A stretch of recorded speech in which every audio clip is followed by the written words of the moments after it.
राम राम मित्रों। आप में से बहुत लोग ये सोचते होंगे कि आखिर आम आदमी पार्टी के शिक्षा मंत्री और दिल्ली के पूर्व उप मुख्यमंत्री मनीष सिसोदिया को इतने दिनों के बाद भी जमानत क्यों नहीं मिल रही है। इतने लंबे समय में तो इस देश में बलात्कारियों को, हत्यारों को, अपहरणकर्ताओं तक को जमानत मिल जाती है, जिनके विरुद्ध प्रथम दृष्टया ढेर सारे साक्ष्य होते हैं। फिर भी यहाँ की अदालतें, सिविल कोर्ट नहीं तो हाई कोर्ट, हाई कोर्ट नहीं तो सुप्रीम कोर्ट, कहीं न कहीं उन्हें भी जमानत मिल जाती है। तो आखिर क्या वजह है कि मनीष सिसोदिया और संजय सिंह जैसे नेताओं को इतने लंबे समय के बाद भी जमानत नहीं मिल रही है। और एक बात सच है कि ये मनीष सिसोदिया और संजय सिंह या आम आदमी पार्टी के जो भी लोग बंद हैं वो डकैत नहीं है, अपहरणकर्ता नहीं है, हत्यारे भी नहीं हैं। इन्होंने कोई इतना गंभीर अपराध नहीं किया है जिन गंभीर अपराधों के अपराधियों को ये अदालतें बड़े आसानी से जमानत दे देती हैं। उसके बाद अदालत की लेट लतीफ़ी का फ़ायदा उठा के वो जीवन पर्यंत ऐश करते हैं और उनके मुकदमे की फाइल किस गति से चलती है, उस गति का शायद कोई जानवर नहीं दिख रहा है मुझे कि मैं उससे उपमा दूं कि इस गति से चलती है। 30-30 साल, 40-40 साल तक चलती रहती है और वो आरोपी जो है मर जाता है एक दिन ऐश कर करके, और ये फाइल जो है चलती ही रहती है, फिर अंत में डिस्ट्रॉय हो जाती है क्योंकि वो आरोपी ही ख़त्म हो चुका है, मर चुका है। मृत्यु तो सत्य है, उससे कोई इनकार नहीं कर सकता है, चाहे आप कितने बड़े अपराधी हों, गुंडे हों, मृत्यु तो हिसाब कर ही देगी आपका एक दिन।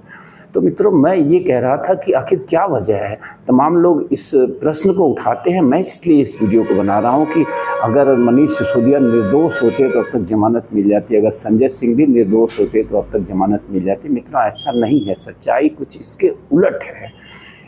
ईडी, इन्फोर्समेंट डायरेक्टोरेट जो है, इसके लिए ऐसा कानून बनाया गया इस देश में जिसे आप सही भी कह सकते हैं, गलत भी कह सकते हैं। गलत इसलिए कह सकते हैं कि भारत की जो आईपीसी और सीआरपीसी है उसका जो सीधा मोटा सिद्धांत ये है कि you are not guilty till you are not proved. मतलब आपको तब तक अपराधी नहीं माना जाएगा, दोषी नहीं माना जाएगा जब तक आपको जो है आप पे दोष सिद्ध न हो जाए अदालतों द्वारा, अंतिम अदालत द्वारा। यानी कि अगर आप फाइल को आगे बढ़ा रहे हैं तो अंतिम अदालत यानी सुप्रीम कोर्ट, यानी वहाँ तक पहुँचने में 40-50 साल तो लग ही जाते हैं इस देश में अमूमन। तो ये सिस्टम है। लेकिन ईडी के लिए इसके ठीक उलट सिस्टम है। ईडी के लिए सिस्टम है कि you are guilty till you have not proved that you are not guilty. मतलब आप के ऊपर ईडी ने कार्रवाई कर दी, आपको ईडी ने गिरफ्तार कर दिया, बंद कर दिया किसी भी आरोप में, तो यहाँ आपकी जिम्मेदारी बनती है कि आप अपने आप को निर्दोष साबित करें। जब तक आप निर्दोष साबित नहीं करेंगे तब तक आप जेलों में सड़ोगे। माय गुडनेस, ये कैसा कानून है? ये कानून गलत है।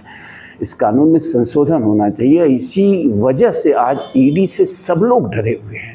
ईडी जो है पूरे लुक्स लाइक कि सरकार ईडी का इस्तेमाल कर रही है। इसमें कोई दो राय नहीं है कि सरकार, मोदी सरकार ईडी का दुरुपयोग कर रही है। और यही वजह है जो राजनीतिक खलबली आप पाएंगे, राजनेताओं का इधर उधर भागना या जहां उनकी इच्छा वहां न जा पाने के पीछे ईडी बहुत बड़ा कारण है। और ईडी का जो ये कानून है कि वो किसी को भी किसी भी आरोप में पूछताछ कर सकती है और बंद कर सकती है। उसे कुछ अदालत में प्रूव नहीं करना है कि सामने वाला गिल्टी है या नहीं है। जिसको उसने बंद किया है उसको प्रूव करना है कि वेदर ही इज़ गिल्टी और नॉट गिल्टी। ये कहीं से भी मानवीय कानून नहीं है, ये अमानवीय कानून है। और इसी वजह से आम आदमी पार्टी के मनीष सिसोदिया और संजय सिंह और कुछ अन्य भी हैं जिन्हें ईडी ने बंद किया है, वो सब जेलों में सड़ रहे हैं बिना किसी वजह के। अदालतें असमर्थ हैं, उन्हें जमानत नहीं दे पा रही हैं। तो मैं ये कहना चाहूँगा कि इस ढंग का कानून नहीं होना चाहिए।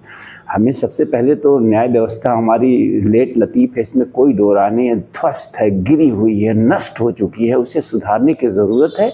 और तत्काल प्रभाव से मैं ये कहूँगा कि ये ईडी को जो इस ढंग के अधिकार दिए गए हैं उसमें भी वही आईपीसी सीआरपीसी का नियम होना चाहिए कि you are not guilty till it's not proved in court that you are guilty.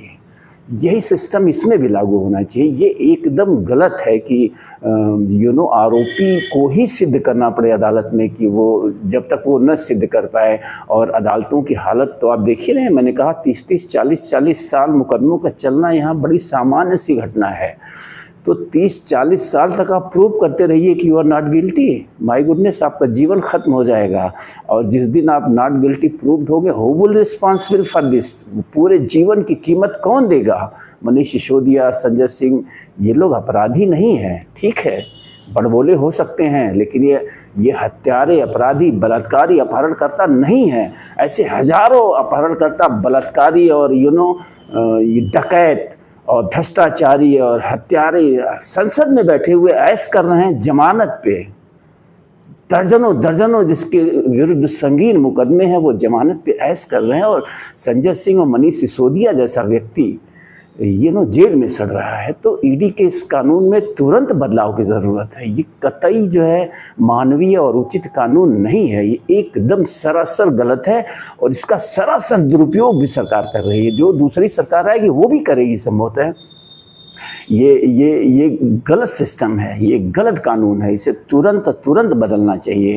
ये जनता को आवाज़ उठानी चाहिए कि इस ढंग का कानून नहीं होना चाहिए देश में। तो नमस्कार, फिर मिलेंगे। इस राजनीतिक दौर में लगातार भारत के लोकतंत्र को कैसे मजबूत किया जा सकता है, इस पे लगातार चर्चा होती रहेगी हमारी आपकी। नमस्कार, धन्यवाद।